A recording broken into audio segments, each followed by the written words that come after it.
Really interesting story here. What happens when a car company goes bankrupt? Where do all the cars go?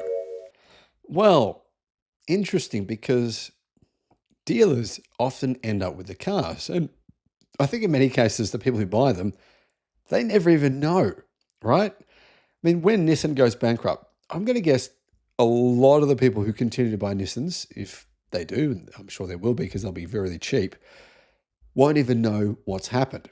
And I'm curious to know, what do you guys think? Is this what's happened in this situation? Do people even know the cars they're buying? Well, they are basically orphans. They're orphans without a parent. There's no way to fix these cars when they get broken.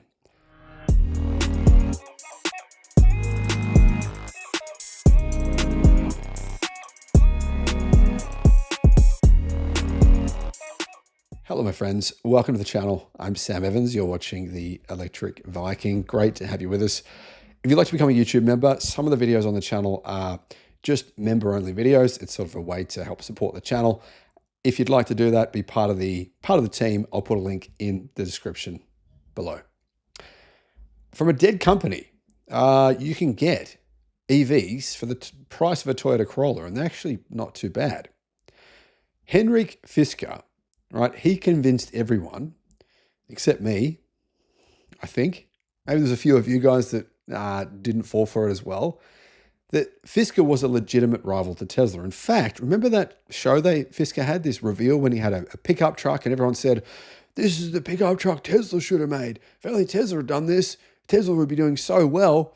Yeah, remember that? And they unveiled 4 different cars, I think, at that show, 4 different vehicles. Clearly, Fisker were doing incredibly well. I mean, everything was looking up from there, except for the fact that their fundamentals didn't stack up. They didn't make the cars themselves. It was basically a contract manufacturing type situation, so there was no margin involved. If anything, there was negative margin, and then the company inevitably went bankrupt.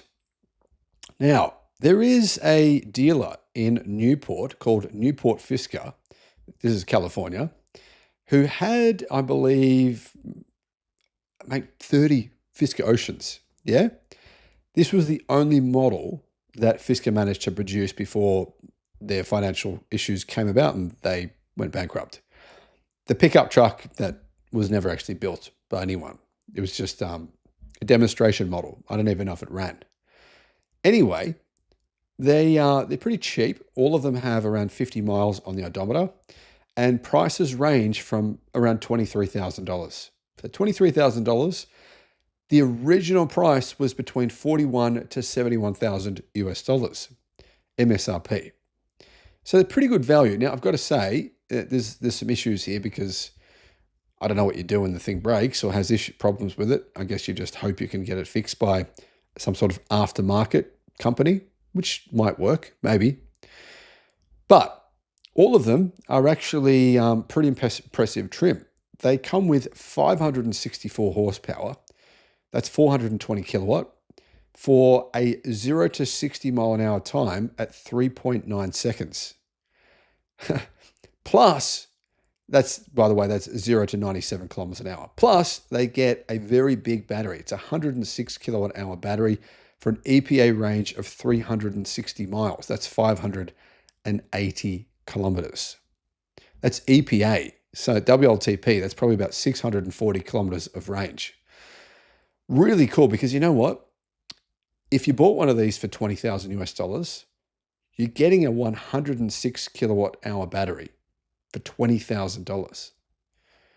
That's 8 Tesla Powerwalls, something like that. This is an option. You could power your house with one of these. There's no doubt that's big enough to power your house. You could go off grid with a 106 kilowatt hour battery. So even if the car did break down, as long as the battery's still working, you could use it for that. The dashboard has a pretty impressive screen. It's a 17.1 inch screen that can rotate like a BYD between portrait and landscape. So, it looks good as well. So if it's sitting in your driveway, at least it's not an eyesore if you're just using it to power your house. Based on the lot of recalls so far, though, anyone who does buy one, you can almost guarantee you are going to face some problems. Several commenters on Reddit who saw this story said they've bought similar Fiska Oceans from Newport Fisker and are very happy with them. They said that they've been great. So that's cool. Now, apparently there's a YouTube channel. I don't very rarely recommend YouTube channels, but in this case, I should, because the YouTube channel is called Ocean Views by Mountain Ranger, MTN Ranger, and it has tips on keeping your Fiska Ocean working. So if it has problems, you can just grab a screwdriver and fix it yourself. Seriously. Incredible as it may seem, Newport Fisker is not the only dealer with dozens of brand new Fiska Oceans waiting for new owners.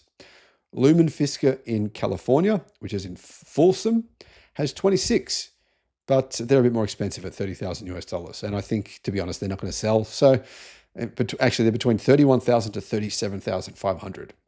It's probably why they've got so many of them. Eventually, they'll sell them for cheap. So if you want a big battery and you want to take a risk, if you're that kind of person, then make them an offer. You probably get one for $20,000, I reckon. And the question is it good value? Now, I think if you could use the battery to power your house, which many people would basically work out how to do that, yes, it's amazing value. If you're buying the car and you want peace of mind, it's a terrible deal. So it really depends on what your use case is. I think it's really interesting, isn't it, to see what happens when a company disappears and go bankrupt. There's YouTube channels pop up showing you how to fix stuff.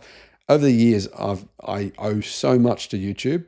I've learned how to do tiling from YouTube. I've learned stuff from my dad as well, but I've learned a lot of stuff from YouTube on how to fix stuff. If you have a problem, YouTube it and figure out how to fix it.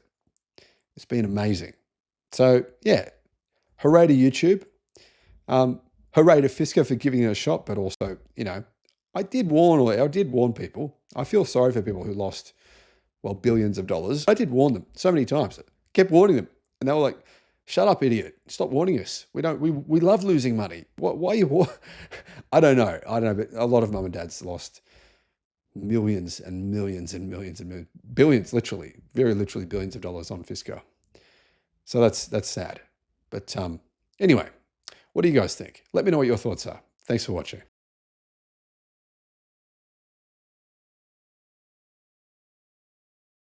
40,000 Fiska Ocean reservations have been cancelled.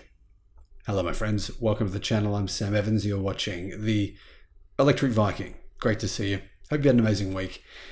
Fisker, bankruptcy appears to be very close. I mean, Tesla are now refusing to take trade-ins for Fisker vehicles. People are getting worried that, they bought a car, they're going to be stuck without a parent company. Any problems with that car? Too bad. There's nothing they can do about it. Even though the car wasn't even made by Fisker, it was made by Magnasteer in Austria. But good luck getting anything out of Magnasteer in Austria if you live in the United States.